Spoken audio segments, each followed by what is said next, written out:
जय श्री कृष्णा, जय राधे राधे। माघ मास में महात्मा पुष्कर के द्वारा नरक में पड़े हुए जीवों का उद्धार।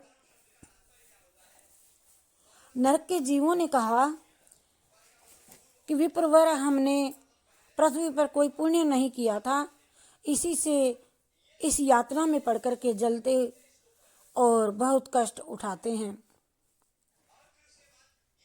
हमने पराई स्त्रियों से अनुराग किया, दूसरों के धन चुराए, अन्य जीवों की हिंसा की, बिना अपराध ही दूसरों पर लांछन लगाए और ब्राह्मणों की निंदा की, और जिनके भरण पोषण का भार अपने ऊपर था उनके भोजन किए बिना ही हम सबसे पहले भोजन कर लिया करते थे। और उन्हीं सब पापों के कारण हम लोग इस नरक अग्नि में दग्ध हो रहे हैं। प्यासी गौएं जब जल की ओर दौड़ती हुई जाती तो हम सदा उनकी पानी पीने में विघ्न बाधा डाल देते थे, और गायों को कभी खिलाते पिलाते नहीं थे तो भी उनका दूध दुही करके पेट पालने में लगे रहते थे। हम याचकों को दान देने में लगे हुए धार्मिक पुरुषों के कार्य में रोड़े अटकाया करते थे, अपनी स्त्रियों को त्याग दिया करते थे और व्रत में भ्रष्ट हो गए थे। हम दूसरे के अन्न में सदा ही रुचि रखते थे। पर्वों पर हम स्त्रियों के साथ रमण किया करते थे। ब्राह्मणों को देने की प्रतिज्ञा करके भी लोग वह सुने दान नहीं दिया करते थे। हम धरोहर हड़प लेते थे सबकी, और मित्रों से द्रोह करते और झूठी गवाही देते रहते थे। इन्हीं सब पापों के कारण आज हम दग्ध हो रहे हैं। और हमें ये जो कष्ट मिल रहा है, कोई कीड़ों से पीड़ित हैं, कोई असी पत्र वन में दौड़ रहे हैं जिससे उनके अंग छिन्न भिन्न हो रहे हैं हमारे, और कीनों को हमें आरों से काटा जा रहा है, कोई कुल्हाड़ों से काटे जाते हैं, किन्हीं को खारी की चुन्नी, हमें ये सब कष्ट भोगना पड़ता है, और हमें सुई चुभो चुभो करके गिराया जाता है, और कोई सर्दी से पीड़ित हो रहे हैं, और तथा अन्य जीवों को नरक में पड़ करके हमें यातना भोगते देख पुष्कर को बड़ा ही दुख हुआ। वे उनसे बोले कि आप लोगों ने पूर्व जन्म में कोई पुण्य किया ही नहीं था जिससे यहाँ यातना में पड़ करके आप सदा इतना दुख भोगते हैं। तो पुष्कर ने उनसे पूछा था, कहा आपने सभी पर्वों पर स्त्रियों के साथ जो रमण किए, ब्राह्मणों को देने की प्रतिज्ञा करके लोग वह सुने दान दिया ही नहीं तुमने, तो हम धरोहर हड़प लेते थे, मित्रों से द्रोह करते तथा झूठी गवाही देते रहते थे। उन्हीं सब पापों के कारण आज हम दग्ध हो रहे हैं। तो पुष्कर ने जब कहा, क्या आप लोगों ने भगवान जनार्दन का एक बार भी पूजन नहीं किया? इसी से आप ऐसी भयानक दशा को पहुंचे हैं।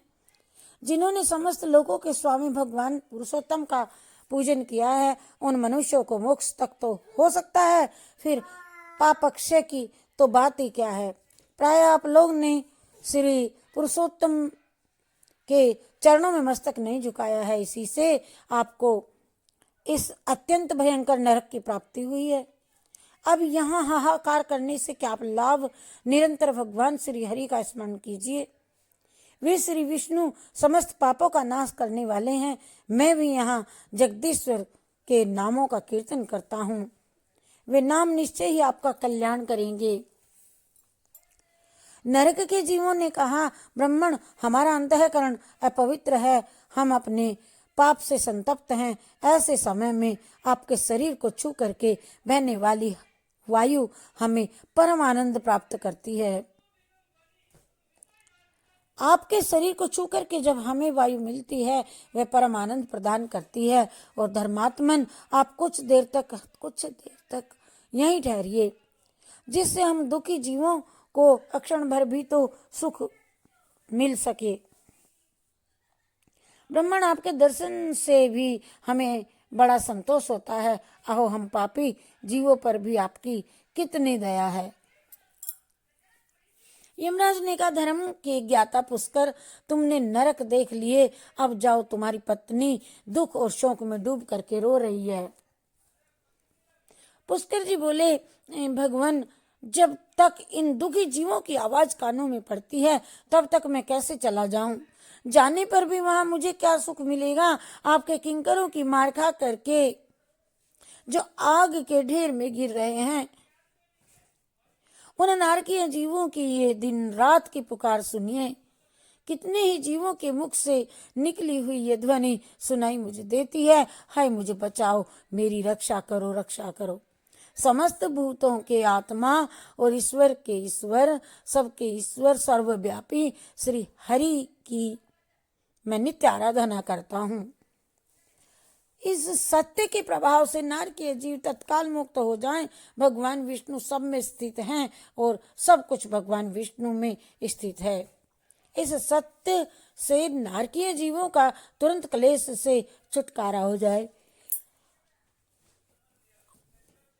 तो कहते हैं, हे कृष्ण, हे अच्युत, हे जगन्नाथ, हे श्री हरे, हे विष्णु, हे जनार्दन, यहाँ नरक के भीतर यातना में पड़े हुए इन सब जीवों की रक्षा कीजिए, रक्षा कीजिए, रक्षा कीजिए। पुष्कर जी के द्वारा उच्चारित भगवान के नाम सुनकर के वहां नरक में पड़े हुए सभी पापी तत्काल उनसे छुटकारा पा गए। वे सब बड़ी प्रसन्नता के साथ पुष्कर जी से बोले, हे ब्राह्मण, हम नरक से मुक्त हो गए हैं। इससे संसार में आपकी अनुपम कीर्ति का विस्तार हो गए। यमराज को भी इस घटना से बड़ा विस्मय हुआ। वे पुष्कर के पास जा प्रसन्नचित हो और वरदान के द्वारा उन्हें संतुष्ट करने लगे। वे बोले, धर्मात्मन, तुम पृथ्वी पर जाकर के सदा वहीं रहो और तुम्हें और तुम्हारे सुहृदों को भी मुझसे कोई भय नहीं है। जो मनुष्य तुम्हारे महात्मन का प्रतिदिन स्मरण करेगा उसे मेरी कृपा से अपमृत्यु का भय नहीं होगा, अल्प मृत्यु का भय नहीं होगा। और वशिष्ठ जी कहते हैं, यमराज के यूं कहने पर पुष्कर वशिष्ठ जी पर पृथ्वी पर लौट आए और वहां पूर्ववत स्वस्थ हो भगवान मधुसूदन की पूजा करते हुए रहने लगे। राजन, मेरे द्वारा कहे हुए महात्मा पुष्कर के इस महात्मा को, हे राजन, मेरे द्वारा कहे हुए महात्मा पुष्कर के इस महात्म्य को जो सुनता है उसके सारे पापों का नष्ट हो जाता है। भगवान विष्णु का नाम कीर्तन करने से जिस प्रकार नरक से भी छुटकारा मिल जाता है, वह प्रसंग मैंने तुम्हें सुना दिया। आदि पुरुष परमात्मा के नामों की थोड़ी सी भी स्मृति संचित पापों की राशि का तत्काल नाश कर देती है। यह बात प्रत्यक्ष देखी गई है कि उन जनार्दन के नामों का भली भांति कीर्तन करने पर उत्तम फल की प्राप्ति होती है। और उत्तम फल की प्राप्ति होगी इसके लिए तो कहना ही क्या, स्वल्पापि नाम स्मृतिरादि पुंसा अक्षयम करोत्या हित पापरासे प्रत्यक्षतः किम पुनरत्न दुष्टम संकीर्तिते नाम निजनादनस्य स्वल्पासि नाम स्मृतिरादि पुंसा अक्षयम करोत्या हित पापरासे प्रत्यक्षता किम पुनरत्न दुष्टम संकीर्तिते नाम निजनार्दनस्य स्वल्पापि नाम स्मृतिरादि पुंसा क्षयं करोत्यहिता पापरसे प्रत्यक्षता किं पुनरत्र दुष्टं संकीर्तिते नाम निजनार्दनस्य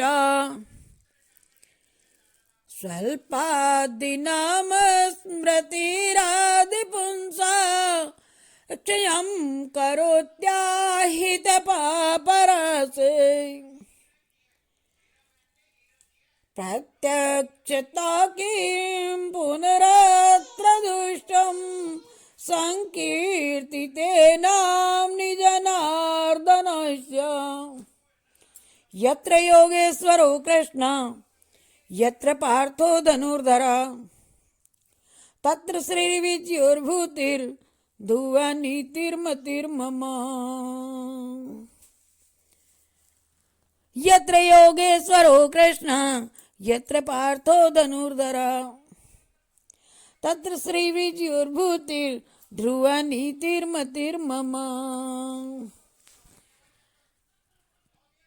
हरि शरणं हरि शरणं हरि शरणं हरि शरणं हरि शरणं हरि शरणं हरि शरणं हरि शरणं हरि शरणं हरि शरणं हरि शरणं हरि शरणं हरि शरणं हरि शरणं हरि शरणं हरि शरणं कृष्णार्पणमस्तु शिवार्पणमस्तु।